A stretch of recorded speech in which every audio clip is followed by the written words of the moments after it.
Join us as we continue our conversation on how to start your pregnancy strong and eat healthy. For healthcare provider you are going to seek out, the earlier the better. The earlier the better. If you have insurance, great. If you don't, you still can prenatal care established, because that's so important for you to have a healthy pregnancy and a healthy childbirth and a healthy baby.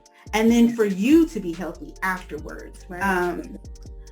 I work with high school students before, and college students. I like to tell them when my babies came to me pregnant with their own baby, it's time to end your diet from just more than the Flamin' Hots. Mm-hmm. Right? It's more than the Flamin' Hots and the Gatorades and the... Yes, please. Those things are connected to, like, I laugh about it. And this is what I wanted to bring to you. I laugh about it, but those are important. That the impact that has on your blood pressure.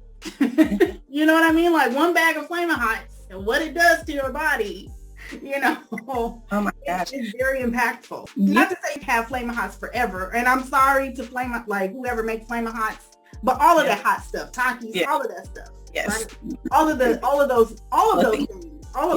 things that you should have. What is it, in moderation, or should you cut them out completely? So definitely. So a lot of times, and I deal with a lot of pregnant moms too, moms who do not eat healthy during pregnancy, their babies are likely to have very poor autoimmune issues or, health issues based on that. Not saying if you decide to eat McDonald's for breakfast or lunch and dinner that you're not going to have a baby that's healthy, but you want to start in the womb. I always tell moms, you are not a mother and you don't have a baby post-delivery. You're a mommy now. So think about the things that you're doing. You're not going to give a newborn a Frito. Like, we're not going to do that. So think about it from that aspect. You want to provide the baby with as much nutrients as possible. After you get the oatmeal with the blueberries, if you decide later you want a donut, eat the donut. But overall, we want to look at our diet and say, how much of my diet within that day-to-day basis consists of healthy foods, real foods, your fruits, your vegetables, at least an 80% stance. But first trimester, as soon as you find out you're pregnant, definitely start looking at your foods to prevent any type of morning sickness, or if you don't have any morning sickness, that's when we want to still dig in, look at the fruits and vegetables and the hydration. Thank you. With morning sickness and just being newly pregnant, like you said, there are so many things that are going on. Making those small changes to start. I love that you said connect with your baby from the start. Like, once you've decided to be a parent and carry a pregnancy, you're a parent. Like you said. And so I wish I had known that way back then, right?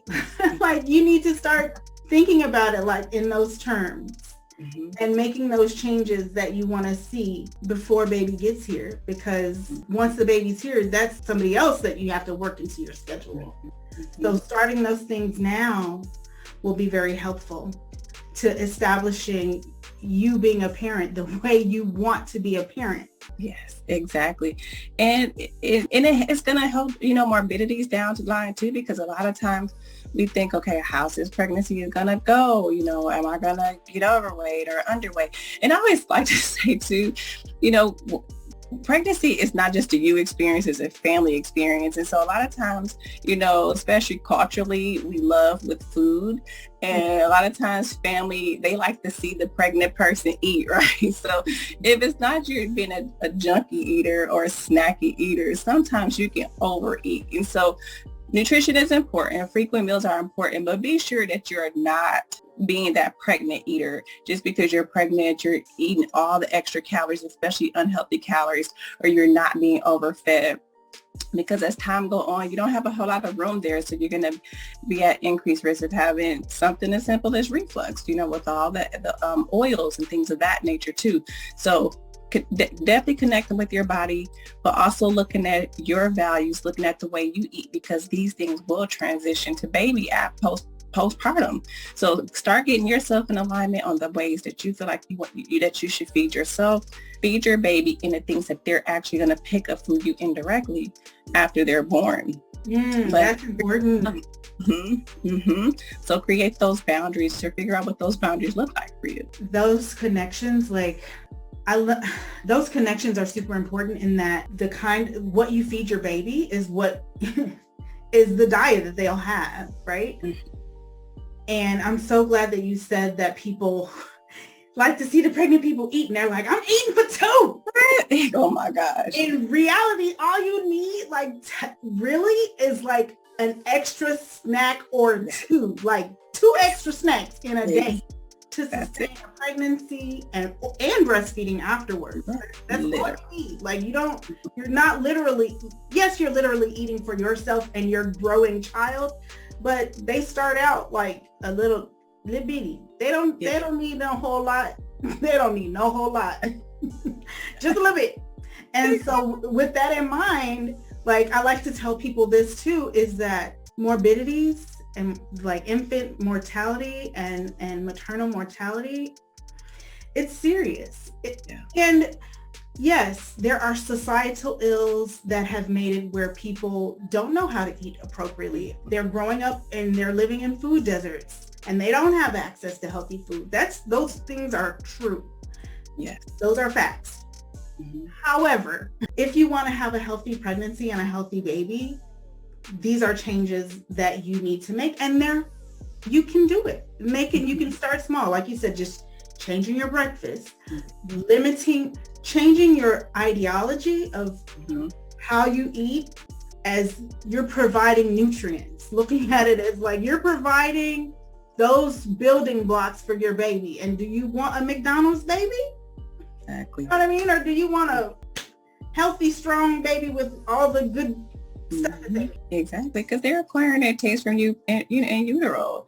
The baby loves proteins. The baby is a whole ecosystem that's being built, and so we have to nourish that, and we don't want to nourish that growth with unhealthy sources. We want the vitamins, we want the minerals. I tell people, whatever you deem is healthy, that's what I want you to do.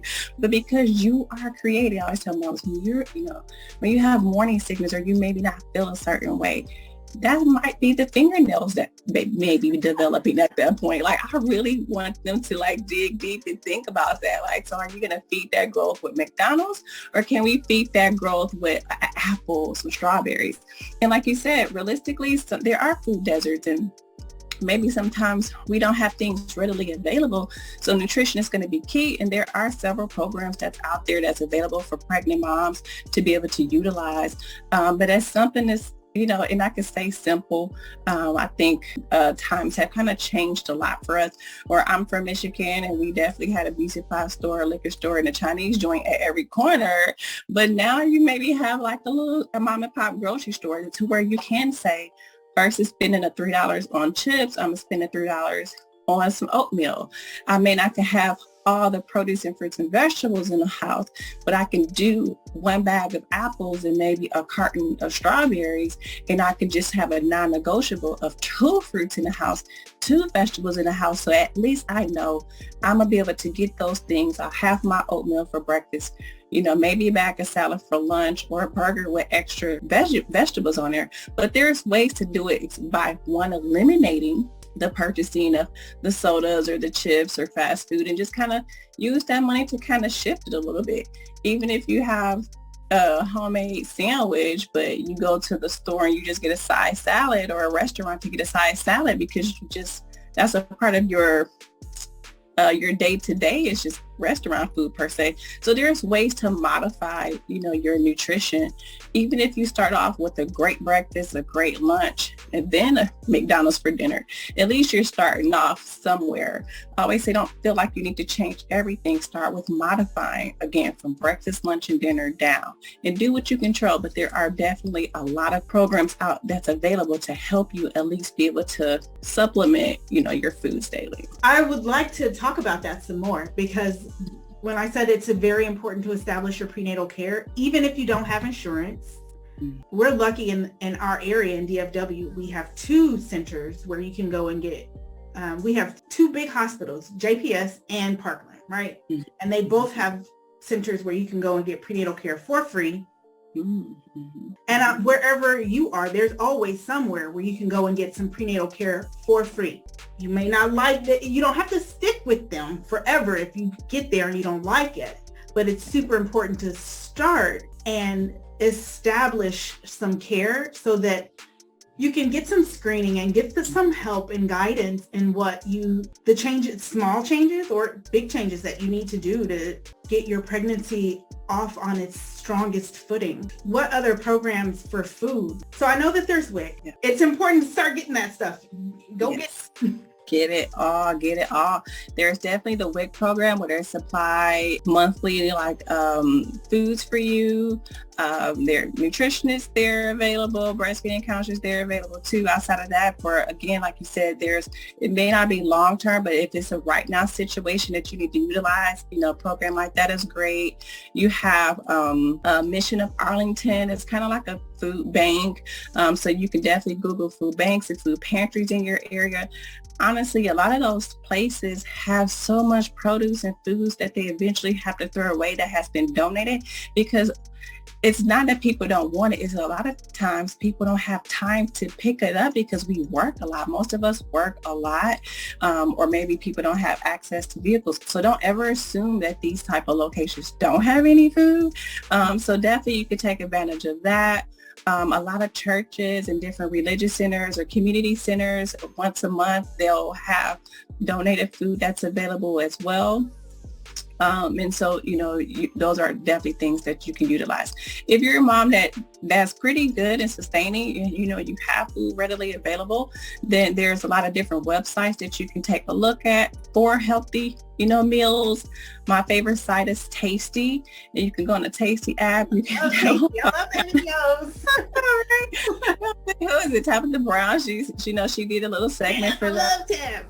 Yes, I do too. So you can definitely, look up some healthy recipes there. But I like to keep things simple. If you're going to use a recipe, use it to build upon, because we all have our different backgrounds and tastes and, creative elements when it comes to food. So rather, again, if you need support from different companies for food, there's things out there for you to be able to gather those extra foods. But if you're pretty good and you're able to provide food for yourself, nutrition for yourself, there's excellent recipes to kind of help you with that. I always say start with the struggle meal. So if your struggle meal again is breakfast, we want to go there. If your struggle meal is dinner, start there. But nutrition is definitely important when it comes to providing nutrients, not only to baby, but for yourself, because you have this growing belly. You need hydration.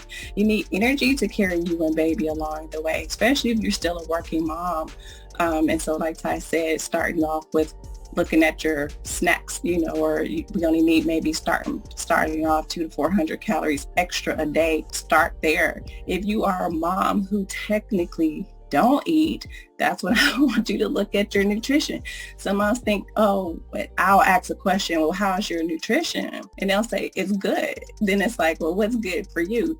I eat about 2 times a day. No, we can't do that when you're pregnant, so we want to start looking at that too. And then again, put those foods or those recipes or meals in place when it comes to pregnancy. And for yourself, a good starting point is always say, start with the vegetables. Every meal that you possibly can make, does it include a vegetable? So if it's not a side salad or some steamed broccoli, then we could do things like colored peppers and onions. It's very easy to keep colored peppers and onions in a home as staples to be able to incorporate into, whether it's an omelet or again cut up on your salad, and then in a burger if you wanted a burger. So those are 2 vegetables that you can incorporate in every single meal.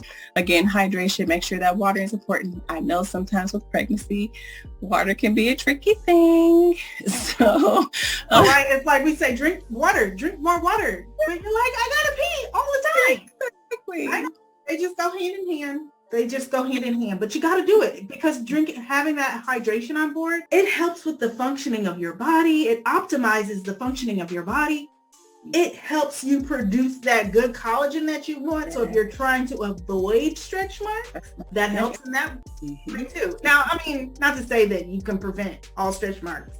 And it helps with the ligament pains, that skin is beginning to stretch, the uterus is expanding from the bottom to the top. So just like lotion, we want to keep that hydration from the inside out. It's going to keep our body, there. If you're going to be prone to get stretch marks, you're going to be prone to stretch marks. But at least we know that the body is not only hydrated on the outside, that the body is also hydrated in the inside as well. A lot of times women will also experience headaches, and hydration is very important to that. Keeping that blood pressure, managed is also something that we have to look at too. But again, staying hydrated is important for that.